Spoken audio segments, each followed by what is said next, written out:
पाकिस्तान के किसी भी मर्द से पूछ लें कि आपको ये मसला है कि नहीं है, वो कहेगा जी मुझे भी ये मसला है। बल्कि बर्र-ए-सग़ीर अफ़गानिस्तान, पाकिस्तान, इंडिया, बांग्लादेश, श्रीलंका के 99% मर्दों को यही मसला है और ये बड़ा मशहूर आम मसला है। और वो मसला है कतरों का आना। बहुत से पेशेंट्स मेरे पास आते हैं, अनगिनत पेशेंट्स आते हैं जो कहते हैं डॉक्टर साहब हमें जब हम इस तरह का ख्याल ज़हन में लाते हैं, किसी लड़की का ख्याल आता है, सेक्सुअल ख्यालात आते हैं, या जब अपनी बीवी के पास जाते हैं तो हमें कतरे आते हैं, या जब हम अपने फियांसी से फ़ोन पे बात करते हैं तो हमें लेसदार कतरे आते हैं। इसकी वजह से हमें बहुत ज़्यादा प्रॉब्लम्स हैं। अब ये जो लेसदार कतरे हैं, ये क्या चीज़ है, कहाँ से आते हैं, क्यों आते हैं, कब आते हैं, इनके पीछे मैकेनिज़्म क्या है, क्या ये फ़ायदेमंद है या ये वाकई उतने नुकसानदेह हैं जितना इनके बारे में खौफ है, जितना इनके बारे में परेशानी है और जितना इनके बारे में बयान किया गया है। इस वीडियो में आज इस मौजू को तफसील से बयान करूँगा। तमाम मर्द हजरात गौर से देखें, आज आपकी तमाम इस किस्म की उलझनें और परेशानियाँ मैं दूर कर दूँगा। सबसे पहले ये बात समझने की है कि इन कतरों का ताल्लुक़, इन कतरों को बीमारी के तौर पे जो प्रेजेंट किया जाता है, ये सिर्फ़ और सिर्फ हिकमत में प्रेजेंट किया जाता है। और ये जो हिकमत है ये कोई इस्लामी तिब नहीं है। इसको तिब इस्लामी गलत कहा जाता है। ये बिल्कुल भी तिब इस्लामी है, तिब नबवी नहीं है, ये तिब यूनानी है।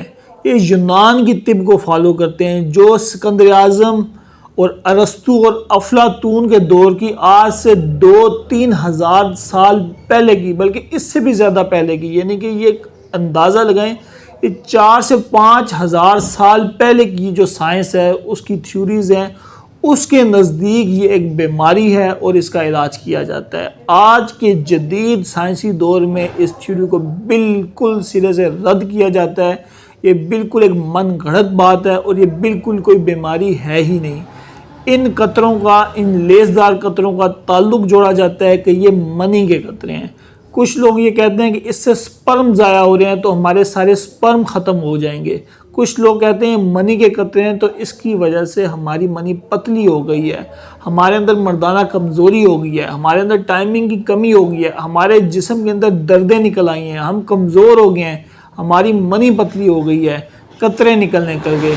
कुछ लोग ये कहते हैं कि इसका ताल्लुक़ टाइमिंग के साथ है, कि ये जो मनी की वजह से जो लेसदार कतरे निकल रहे हैं इसकी वजह से हमारी टाइमिंग कम हो जाती है, कि जब भी हम इस तरह का कुछ सेक्सुअल ख्यालात जिनमें लाते हैं या बीवी के पास जाते हैं तो उससे पहले हमें ये लेसदार कतरे आ जाते हैं, जिसकी वजह से हमारी शहवत टूट जाती है और फिर उसके बाद हमारी टाइमिंग बिल्कुल कम हो जाती है या ख़त्म हो जाती है। बुनियादी तौर पर ये कतरे क्या हैं? ये कतरे बेसिकली एक लुआब है, एक लेस है जो इंसान के हर बॉडी के आर्गन में अल्लाह ताला ने नेचुरली और कुदरती तौर पे रखी हुई है। आप आँखों को देखें, आँखों के जो आंसू है इसमें एक लुआब मौजूद होता है, इसमें एक सक्रीशन मौजूद होती है, इसमें एक लेस मौजूद होती है।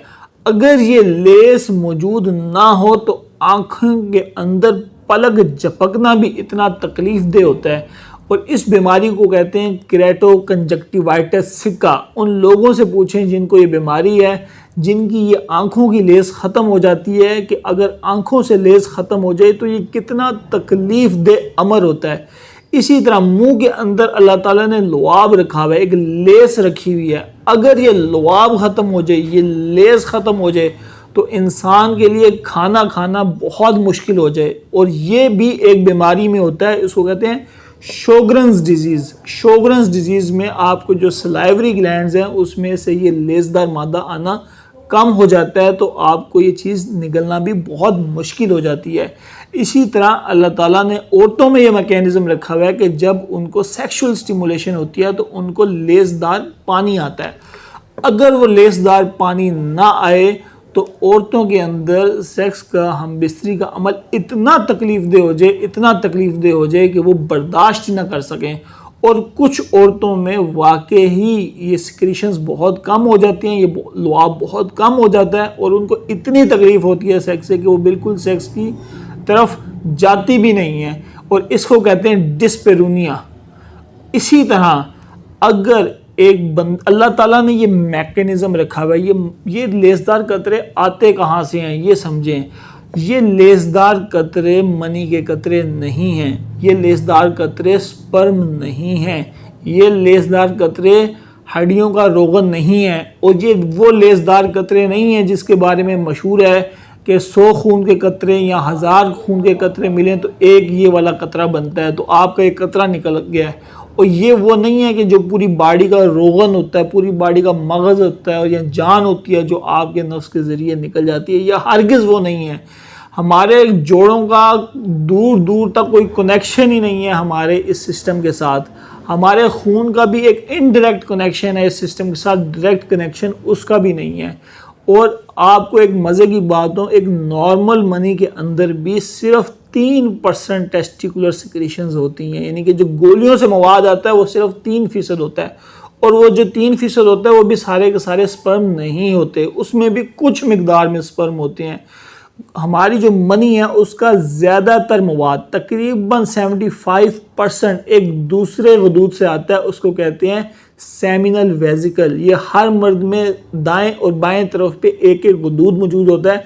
मैं इस वक्त ड्राइंग की शक्ल में आपको नहीं बता सकता क्योंकि इस वजह से हमारी वीडियो सेंसर हो जाएगी, वरना मैं आपको पूरी ड्राइंग बताता। आप नेट पे जाएं, चैट जीपीटी से पूछें, जो मैं बातें कह रहा हूँ डायग्राम से देखें, वीडियो से देखें, गूगल पे जाएं, यूट्यूब पे जाएं, आपको ये सारा मवाद मिल जाएगा।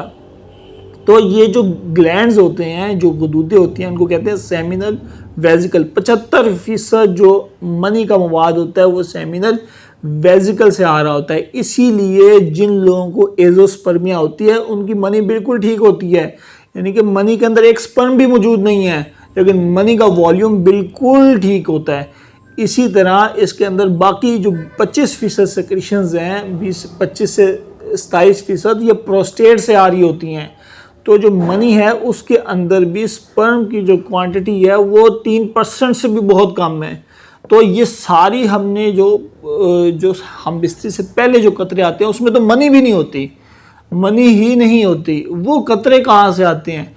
वो सिर्फ और सिर्फ हमारी पेशाब की नाली की रतूबत है, हमारी पेशाब की नाली की लेस है। और ये 2 किस्म के छोटे छोटे ग्लैंड्स होते हैं, छोटे छोटे गदूद होते हैं हमारी नाली के अंदर, बहुत माइक्रोस्कोप के ज़रिए नज़र आते हैं।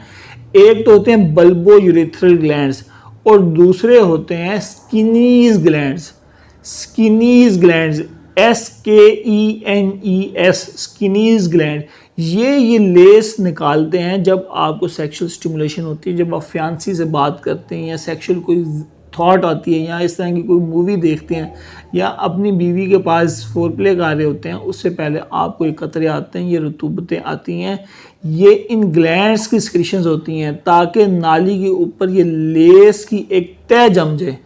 अगर लेस की ये तह ना जमे और ये रतूबत ना निकले और ये लेसदार कतरे पैदा ना हो, जो नाली के अंदर पैदा होते हैं तो ये थोड़े बहुत बाहर भी आ जाते हैं। अगर ये पैदा ना हो तो यकीन करें मनी का इखराज यानी कि इजैकुलेशन इतना तकलीफ़ दे अमर हो जाए, इतना तकलीफ़ दे अमर हो जाए कि कोई मर्द कभी दूसरी बार सेक्स का सोचेगा भी नहीं। इतनी तकलीफ़ के साथ मनी निकलेगी। और हाल ये है कि 4-4 हज़ार साल पुरानी यूनानी तिब की थ्योरीज़ के पीछे ये 99% हमारे नौजवान लगे हुए हैं, हकीमों से इलाज करें। मेरे पास भी बहुत से आते हैं, 10-10, 15-15 बीमारियों की लिस्ट बनाई होती है, आधा घंटा में गिनवाई जाते हैं। डॉक्टर साहब मुझे ये भी मसला है, डॉक्टर साहब मुझे ये भी मसला है, डॉक्टर साहब मुझे ये भी मसला है, डॉक्टर साहब मुझे लेसदार कतरे आते हैं, डॉक्टर साहब मुझे नफ्स के ऊपर नाड़े हैं, डॉक्टर साहब मैं जब पेशाब बहुत ज़ोर लगाता हूँ उसके बाद भी कतरे आते हैं, डॉक्टर साहब। यानी कि 10-15 बीमारियों की लिस्ट निकाली होती है और वो 15 की 15 बीमारियाँ होती ही नहीं हैं। वो मिसकंसेप्शंस हैं, वो वहम है, तोहमात हैं, वो मिसगाइडेंस है जो माशरे में फैली हुई है। मेरे पास बहुत से मरीज़ आते हैं जिनको मैं दवाई ही नहीं देता, उनको बस सिर्फ मैं गाइड करके उनको समझा बुझा के वापस भेज देता हूँ।